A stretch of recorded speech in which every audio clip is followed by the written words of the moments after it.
तो दोस्तों आज मैं एक्सप्लेन करूंगा 2020 में आई एक बहुत ही बेहतरीन तमिल हॉरर सुपरनैचुरल सीरीज को जिसका नाम है कानामोची यानी कि हाइड एंड सीक। इस सीरीज के अंदर टोटल 5 एपिसोड्स हैं और एक ही वीडियो के अंदर हम इस पूरी कहानी को समझ लेंगे। काफी अच्छी सीरीज है, एंड तक आपको हुक कर रखती है, यानी कि आप इधर उधर देख नहीं सकते क्योंकि एक बार भी अगर नजर हटी तो दुर्घटना घटी। तो आप भी बिल्कुल ध्यान से सुनना, अच्छे से समझना। और दोस्तों हाल ही में ही मुंजिया नाम की एक बहुत ही बेहतरीन मूवी आने वाली है, यानी कि स्त्री मेकर्स की तरफ से, मैडॉग फिल्म्स की तरफ से ये मूवी है। इसका ट्रेलर ब्रेकडाउन मैंने किया है, मुंजिया के बारे में समझाया है, जाकर जरूर देखना। उसका लिंक आपको नीचे डिस्क्रिप्शन में पिन कमेंट में मिल जाएगा। साथ ही साथ आप दूता सीरीज को भी देखना जो कि काफी बढ़िया है, वो एक तेलुगु हॉरर सीरीज है। तो चलिए अब बिना किसी देरी के चलते हैं सीधा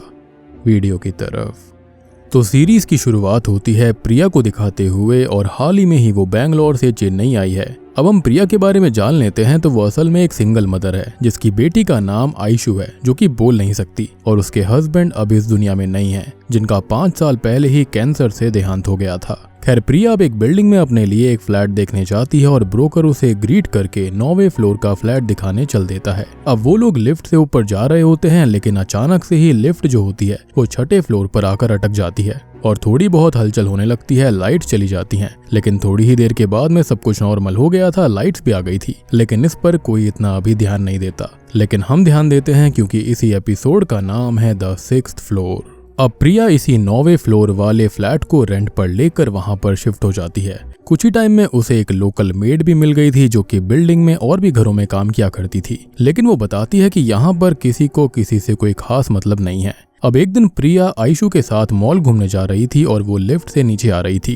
जिसके अंदर एक बूढ़ी लेडी भी आती है, और अब लिफ्ट जो होती है वो फिर से 6ठे फ्लोर पर रुक जाती है, जिससे प्रिया थोड़ी सी परेशान हो गई थी और आयशु बाहर जाने लगती है। लेकिन वो ओल्ड लेडी उसको रोक लेती है और प्रिया से कहती है कि वो अपनी बच्ची को संभाले। अब यहाँ मॉल के अंदर वो दोनों कुछ सामान लेने लगती है लेकिन प्रिया थोड़ी सी आगे निकल जाती है। तभी आयशु के पास एक आदमी आता है जो कि प्रिया को थोड़ा सा अजीब लगता है, तो वो आयशु को अपने साथ ले जाती है। अब प्रिया और आयशु सामान ले रही थी कि तभी वहां एक बच्ची आती है जो कि लाल बॉल के साथ खेल रही होती है, जो कि प्रिया के साथ खेलने लगती है। लेकिन थोड़ा खेलकर प्रिया आगे चली जाती है, लेकिन उसे कुछ हलचल महसूस होती है तो वो मुड़कर देखती है तो वहां पर लगे हुए शेल्फ के जो सामान होते हैं वो नीचे गिरे हुए थे और वो बच्ची भी गायब हो गई थी। अब प्रिया इसे भी इग्नोर कर घर आ जाती है जहां पर वो लिफ्ट में जाने ही वाली थी, लेकिन तभी कुछ सामान नीचे गिर जाता है जिसको प्रिया उठाने लगती है। लेकिन इतने में ही हम देखते हैं कि आयशु लिफ्ट के अंदर चली गई थी और लिफ्ट बंद होकर ऊपर जाने लगती है। प्रिया इसे बहुत ही ज्यादा परेशान हो जाती है और लिफ्ट के पीछे जाने लगती है, मतलब कि स्टेयर से ऊपर चढ़ने लगती है।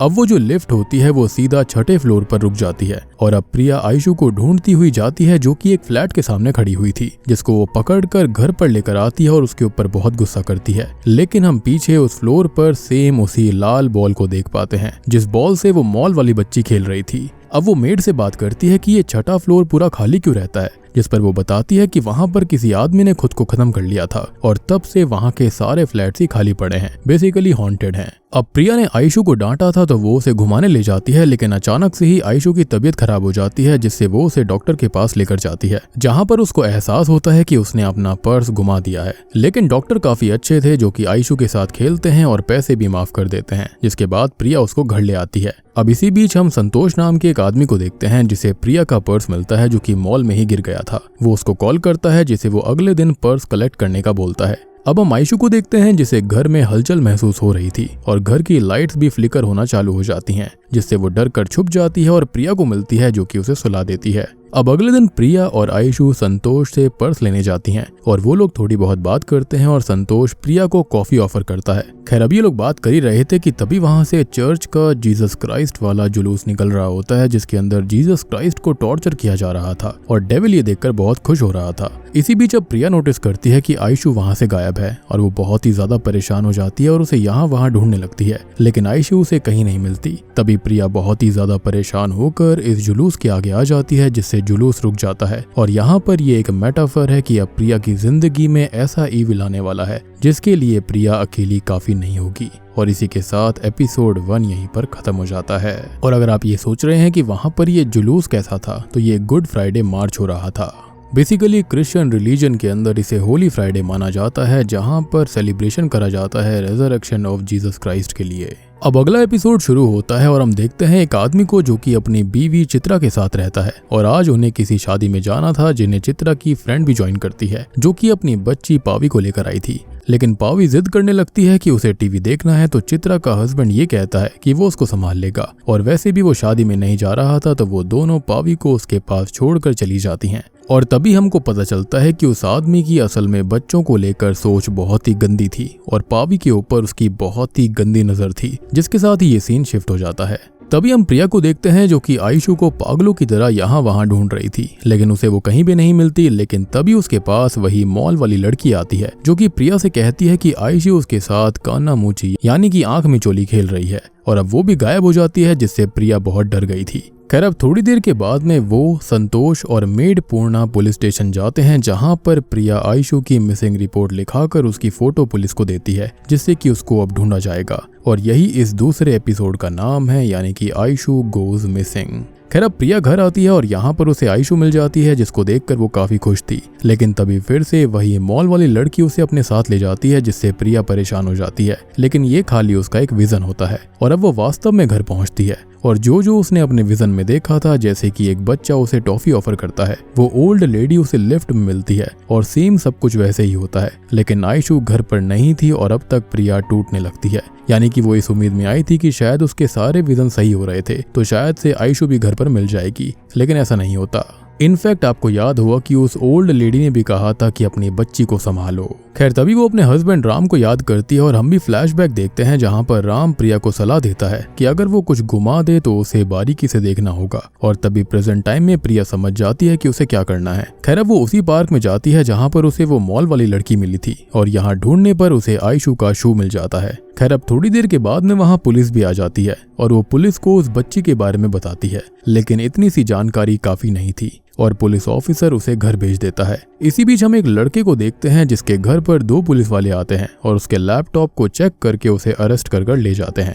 जिसके बाद हम प्रिया को देखते हैं जो कि लिफ्ट से अपने फ्लैट पर जा रही थी, लेकिन लिफ्ट फिर से 6ठे फ्लोर पर रुक जाती है और उसे उस मॉल वाली लड़की की बॉल दिखाई देती है और उसकी आवाज भी सुनाई देती है, जिसका पीछा करके वो एक फ्लैट तक पहुंच जाती है और उसके अंदर से उसे आयशु के रोने की आवाज सुनाई देती है। तो वो बिना कुछ सोचे समझे दरवाजे को तोड़कर अंदर चली जाती है। खैर अब उसे इस घर के अंदर रहने वाले परिवार की फोटो मिलती है और यहाँ की डेकोरेशन को देखकर समझ में आ गया था कि यहाँ पर लास्ट में कोई बर्थडे सेलिब्रेट करा गया होगा। लेकिन यहाँ उसे एक बच्ची की फोटो मिलती है और यही है वो मॉल वाली लड़की जिसका नाम मंजू है और इसी के साथ एपिसोड 2 भी खत्म हो जाता है। अब आगे की कहानी चित्रा और उसके पति से शुरू होती है जहां पर चित्रा अपनी सहेली को बताती है कि उसके और उसके पति के बीच इंटीमेसी सही नहीं है, वो कुछ करता ही नहीं है, जिस पर उसकी सहेली उसे कुछ टिप्स देती है। अब यहाँ चित्रा का हस्बैंड पावी के साथ खेल ही रहा था जो कि उसे बहाने से बाथरूम ले जाता है और उसके साथ वो गलत काम करता है जो कि वो बार बार करने लगा था, लेकिन पावी को अभी उतनी समझ ही नहीं थी। खैर अब कहानी फिर से प्रिया पर आती है और उससे पहले हम संतोष को देखते हैं तो सबके मन में एक सवाल आया होगा कि आखिर प्रिया की वो इतनी हेल्प क्यों कर रहा था, आयशु को ढूंढने में उसका साथ क्यों दे रहा था। तो असल में 2 साल पहले उससे एक बच्ची का एक्सीडेंट हो गया था और तब वो भीड़ से डर कर भाग गया था। उसको पता भी नहीं था कि उस बच्ची का क्या हुआ, जिसका गिल्ट उसे आज भी खाया जा रहा था और उसी गिल्ट को थोड़ा सा कम करने के लिए वो प्रिया की बेटी को ढूंढने में, उसे बचाने में उसकी हेल्प कर रहा था। अब यहाँ प्रिया के पास पुलिस आई हुई थी और संतोष भी वहाँ पर होता है और पुलिस ऑफिसर प्रिया पर गुस्सा कर रहा था कि उसे उस फ्लैट का गेट नहीं तोड़ना चाहिए था, लेकिन वो मंजू की फोटो दिखाती है और कहती है कि इसी बच्ची ने आयशु को छुपाया है, जिस पर ऑफिसर बोलता है कि एक बच्ची दूसरी बच्ची को कैसे ही छुपा सकती है। लेकिन इतने में ही कांस्टेबल एक मोस्ट शॉकिंग बात को रिवील करता है कि वो मंजू को जानता है जो कि आज से 20 साल पहले मिसिंग हुई थी, जिसकी मिसिंग रिपोर्ट उनके थाने में ही लिखाई गई। और ये सुनकर सब हिल जाते हैं क्योंकि मंजू 20 साल पहले गायब हुई थी और वो कभी मिली ही नहीं, जिससे उसे डेड मान लिया गया था। तो अब वो आयशु को कैसे छिपा सकती है और प्रिया को मिल भी कैसे सकती है, वो भी बचपन वाले रूप में। अगर वो जिंदा भी होती तो वो बड़ी होती, ना कि छोटे रूप में रहती। अब ऑफिसर प्रिया को उस फ्लैट से दूर रहने का बोलकर वहां से चला जाता है और तभी संतोष प्रिया को सजेस्ट करता है कि उसे मंजू केस को चेक करना चाहिए क्योंकि उसी से आयशु की मिसिंग की पजल सॉल्व होगी, जो कि इसी एपिसोड का टाइटल भी है, यानी कि द पजल। अब वो लोग उस टाइम FIR लिखने वाले से मिलते हैं जो कि बताता है कि उस केस पर ऑफिसर लूथर सैमी काम कर रहे थे, जो कि एक दिन अचानक से ही मिस्टीरियसली मारे गए, तो केस ही बंद हो गया था। अब प्रिया और संतोष लूथर सैमी के घर जाते हैं, जहां उनकी बेटी और बीवी उनको ये बताती है कि वो अपने आखिरी टाइम में उस केस पर बहुत ही ज्यादा ध्यान दे रहे थे, उसके बारे में ही सोचते रहते थे और उस केस से जुड़ी हुई फुटेज को बार बार देखते थे। लेकिन वो नॉर्मल थे, खुश थे, ऐसा कुछ भी नहीं था। लेकिन एक दिन उन्हें एक कॉल आया जिससे वो बहुत ही ज्यादा परेशान हुए और फिर आधी रात को कहीं चले गए और फिर 4 दिन बाद उनकी लाश मिली थी। अब प्रिया उनकी केस फाइल और मंजू केस की चीजें चेक करती है तो उसे एक टेप मिलती है और इस टेप से मंजू के बारे में पता चलने वाला है। तो ये वीडियो देवराज ने बनाया था, जिसकी एक बीवी है, एक मेंटली चैलेंज्ड बेटा है जिसका नाम बालू है और उसके घर जन्म लेती है मंजू। और इन्हीं के पूरे परिवार की फोटो प्रिया को उनके घर में मिली थी, यानी कि उस फ्लैट के अंदर। वो पूरा परिवार बहुत खुश था, हंसते खेलते जीवन बिता रहा था और मंजू धीरे धीरे बड़ी होती जाती है, जिसका बर्थडे सेलिब्रेशन हम देखते हैं और यहाँ पर सभी बहुत खुश थे। देवराज पार्टी करने लगता है और बालू उसका कैमरा लेकर एक वीडियो शूट करने लगता है और एक रूम में छुप जाता है, जहाँ पर मंजू एक आदमी के साथ आती है जो कि अपनी डॉल ढूंढ रही थी और वो आदमी उसके पीछे ही घूम रहा था और ये फुटेज यहीं पर कट हो जाती है। अब अगली फुटेज में देवराज खुद को खत्म कर लेता है और प्रिया लूथर सैमी की ऑडियो रिकॉर्डिंग से आगे की कहानी जानती है। तो मंजू के बर्थडे के दिन वो और बालू अचानक से गायब हो गए थे और बालू तो बाद में मिल भी गया था, जिसके सर पर चोट लगी थी, लेकिन मंजू कभी नहीं मिली और उसके गम में देवराज की बीवी ने खुद को खत्म कर लिया और इस दुख में देवराज भी बालू को अकेला छोड़कर खुद को खत्म कर लेता है। और मेरे ख्याल से इस फ्लैट के अंदर यही बर्थडे सेलिब्रेशन वाली डेकोरेशन हो रखी थी। अब लूथर सैमी इस केस पर काम कर रहे थे, जिनको पता था कि वो आदमी जो कि मंजू के साथ था वही कल्प्रिट है। अब वो बालू के लिए भी दुखी थे, जिसे वो अडॉप्ट करना चाहते थे, लेकिन उसकी कंडीशन की वजह से उसे मेंटल हॉस्पिटल में रखा जाता है और यहाँ वो उसे इंसाफ दिलाने में लग जाते हैं। लेकिन उस दिन उसी आदमी ने उन्हें कॉल किया था जो कि उनकी बेटी को भी ट्रेस कर रहा था और उसकी धमकी देकर उन्हें वो अपने पास बुलाता है और उसके बाद वो अजीब तरह से मारे गए। अब प्रिया ये सब जानकर और परेशान हो जाती है और कहती है कि उन्हें मंजू को ढूंढना चाहिए, जिस पर संतोष कहता है कि उन्हें मंजू को नहीं, आयशू को ढूंढना है, उस पर ही फोकस करना है, नहीं तो मंजू के चक्कर में आयशू हाथ से निकल जाएगी। अब यहाँ पर हम पुलिस स्टेशन में उस लड़के को देखते हैं जिसे लास्ट एपिसोड में पकड़ा गया था और उसे इसलिए पकड़ा जाता है क्योंकि वो बच्चों की वही गलत मूवीज देखता था और पुलिस ऐसे रैकेट को बर्स्ट करना चाहती है और इसी के साथ ये वाला एपिसोड खत्म हो जाता है। अब हम फिर से चैत्रा के पति को देखते हैं जो कि अब रेगुलरली पावी के साथ गलत काम करता था और अब वो उससे डरने लगती है, लेकिन किसी को कुछ बता नहीं पाती। प्रेजेंट टाइम में हम प्रिया और संतोष को देखते हैं जो कि बालू से मिलने जाते हैं, जहां पर वार्डन उनको बताता है कि वो हमेशा अकेले ही रहता है, बस जब किसी का बर्थडे हो तो 5 मिनट के लिए खुश होता है और फिर से दुखी हो जाता है। शायद से वो अपनी बहन को याद करता होगा और हम बालू का दर्द समझ सकते हैं, उसकी द हॉन्टेड मेमोरीज को भी समझ सकते हैं, जो कि इस एपिसोड का टाइटल भी है। मतलब उसे लास्ट मंजू का मिसिंग होना याद है, उसके साथ क्या हुआ उसने देखा था, जिसका उसे ट्रॉमा आज तक है। लेकिन उस दिन सब खुश थे और जब किसी का बर्थडे होता है तो 5 मिनट के लिए वही हैप्पी मेमोरीज उसके लिए जिंदा हो जाती हैं। अब बालू प्रिया से बात नहीं करता तो वो दुखी होकर घर आ जाती है, लेकिन उसे वही ओल्ड लेडी मिलती है और ये ओल्ड लेडी असल में मंजू के घर काम किया करती थी, जिससे प्रिया उसके बारे में पूछती है और वो बताती है कि उस दिन बालू और मंजू खो गए थे, लेकिन जख्मी बालू तो मिल गया लेकिन मंजू कभी नहीं मिली। और ये चीज तो देखो हम भी जानते हैं, अब तक यही हुआ था। बाद में वो बोलती है कि लूथर सैमी बालू का ख्याल रखते थे, उससे मिलने जाते थे, जिनके साथ वो भी जाती थी, लेकिन एक दिन वो भी मारे गए। खैर अब प्रिया उससे हेल्प मांगती है और वो ओल्ड लेडी असल में मंजू, बालू और उसके परिवार को चाहती थी, तो वो उसकी मदद करने के लिए राजी हो जाती है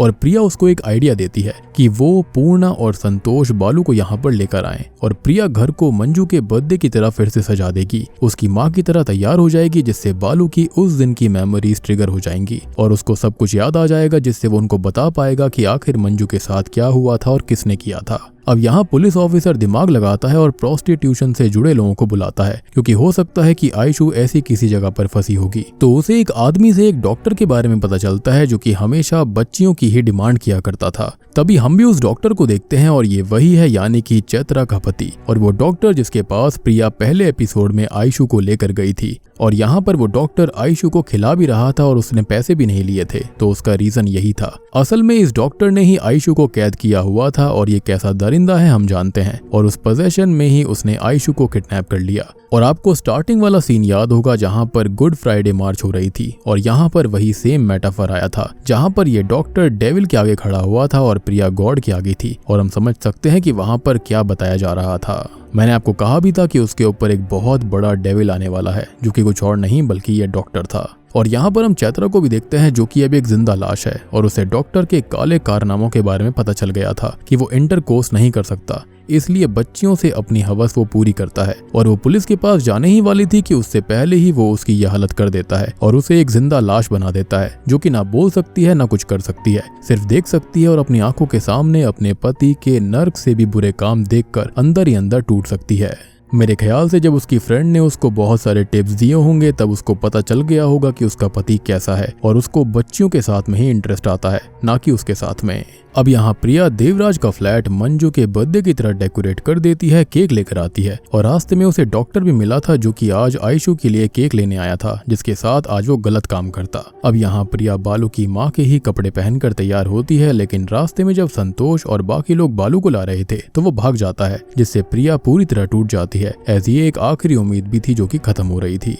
तभी हम राम का फ्लैशबैक देखते हैं, जब उसे कैंसर डिटेक्ट हुआ था, जिससे वो पूरी तरह टूट चुका था और अब प्रिया भी टूट चुकी है, जो कि खुद को खत्म करने लगती है, जिसके साथ एपिसोड 4 भी खत्म हो जाता है। अब एपिसोड 5 में हम प्रिया को देखते हैं, जो कि राम को याद करती है, जो कि मरते वक्त टूट गया था, लेकिन उसके अंदर जीने का जज्बा था और वो मरना नहीं चाहता था, लेकिन नसीब को टाला नहीं जा सकता। तो वो प्रिया से वादा लेता है कि वो आयशु का ख्याल रखेगी और अपना वादा याद करके प्रिया मरने का फैसला बदल देती है। अब तभी बालू भी वहां आ जाता है, जो कि यहीं आ रहा था, और अब वो ये सब माहौल देखकर प्रिया में अपनी माँ को देखकर इमोशनल हो जाता है। खैर अब प्रिया उससे मंजू के बारे में पूछती है तो वो बाहर भाग जाता है। इसी बीच ऑफिसर भी प्रिया को कॉल करके डॉक्टर के बारे में पूछता है कि क्या वो आयशु को कभी इस डॉक्टर के पास लेकर गई थी, लेकिन आवाज सही से ना आने की वजह से दोनों की बात नहीं हो पाती। अब बालू भागकर डॉक्टर के घर पहुंच जाता है, जहां पर वो पत्थर फेंकने लगता है और अब प्रिया घर के अंदर जाती है, जिसे चैत्रा मिलती है, जो कि आंखों के इशारे से सीक्रेट रूम को दिखाती है। प्रिया वहां पर आती है तो वहां पर बेड, टॉयज और मेकअप का सामान रखा हुआ था, क्योंकि डॉक्टर ने आज आयशु को मेकअप लगाया है और सेलिब्रेट किया है। अब प्रिया सब कुछ समझ चुकी थी, लेकिन अब डॉक्टर उस पर हमला कर देता है और उसे पूल में बांधकर पानी चालू कर देता है। अब डॉक्टर बताता है कि बालू की माँ भी यहाँ तक आ गई थी तो उसे भी उसने मार डाला और लूथर सैमी को भी उसने यहाँ पर मारने के लिए ही बुलाया था। अब वो प्रिया को मरने के लिए छोड़ आयशु को लेकर निकल जाता है, लेकिन बालू उसकी कार का पीछा करने लगता है। अब यहाँ संतोष को उसका फ्रेंड बताता है कि वो पर्स वाली लेडी इस साइड गई है, तो वो भी यहाँ पर आकर प्रिया को डूबने से बचा लेता है और वो दोनों आयशु को ढूंढने निकल जाते हैं। अब हम जानते हैं कि डॉक्टर इतनी आसानी से मिलने नहीं वाला था और इस एपिसोड का टाइटल इसलिए द अननोन सर्च रखा गया है। तभी हम इस सीरीज का काफी इंटरेस्टिंग सीन देखते हैं। डॉक्टर ने जिन जिन बच्चियों को मारा था, जिनके साथ गलत किया था, तो वो सारी बच्चियों के गोस्ट जो होते हैं वो प्रिया को राह दिखाते हैं। अब वो जंगलों में बने हुए एक सीक्रेट बेस तक आती है, जहाँ पर डॉक्टर ने सभी डेड गर्ल्स की बॉडीज को डीप फ्रीज करके सजा कर रखा हुआ था ट्रॉफीज जैसे, जिसको देखकर प्रिया की और हमारी रूह कांप जाती है। अब वो आगे जाती है तो देखती है कि बालू आयशु को बचा रहा होता है और डॉक्टर उसे पीट रहा था, तो वो डॉक्टर को रोकने जाती है तो वो उसे भी बुरी तरह पीट डालता है। अब संतोष भी यहाँ तक आ गया था, जिसे पीट कर डॉक्टर बेहोश कर देता है और प्रिया के पीछे आता है, आयशु के बारे में गलत गलत बातें बोलता है। लेकिन वो कहते हैं ना कि पाप का घड़ा कभी ना कभी भर जाता है और आज वो मौका आ गया था। अब प्रिया को इतना ज्यादा गुस्सा आता है, वो मंजू से भी जुड़ गई थी, तो यहाँ पर वो डॉक्टर को उसके कर्मों की सजा देने लगती है और उसे पीट पीट कर जान से मार डालती है, क्योंकि ऐसे हैवान का कुछ और नहीं किया जा सकता, उसको खाली खत्म किया जा सकता है। और बूम, इसी के साथ में ये सीरीज यहीं पर खत्म हो जाती है। तो दोस्तों, ये थी एक Tamil horror thriller supernatural series Kannamoochi की कहानी। इसके अंदर बेसिकली चाइल्ड ट्रैफिकिंग और ये सब चीजें जो होती है ना, जो गंदे लोग करते हैं, उसके बारे में दिखाई गई है एक सुपरनैचुरल तरह से। और इस सीरीज के अंदर जो ओल्ड लेडी होती है वो हमेशा बोलती है कि अपनी बच्ची का ख्याल रखो, क्योंकि वो कहीं ना कहीं जानती थी कि मंजू छठे फ्लोर से गायब हो गई थी, तो उसको भी वहां पर नहीं जाना चाहिए। या फिर ओल्ड लेडी इनडायरेक्टली कह रही थी कि अपनी बच्ची को अपनी आंखों से ओझल मत होने देना, क्योंकि वो जानती थी कि यहाँ पर ऐसा कोई ना कोई जरूर है जो कि बच्चियों को उठा रहा था, उनके साथ गलत काम कर रहा था। और ऐसा एक केस नहीं बल्कि ढेर सारे केस आए थे। ये सीरीज काफी ज्यादा चिलिंग है, अपने आप में ही काफी अजीब लगता है ये सब चीजें सुनकर और देखकर। बाकी आप लोग बताना कि आपको ये सीरीज कैसी लगी। कहानी अच्छी लगी है तो वीडियो को लाइक कर देना, चैनल के ऊपर नए हैं तो सब्सक्राइब कर लीजिए। तो मैं आप सबको मिलता हूँ अगली वीडियो के साथ में, तब तक के लिए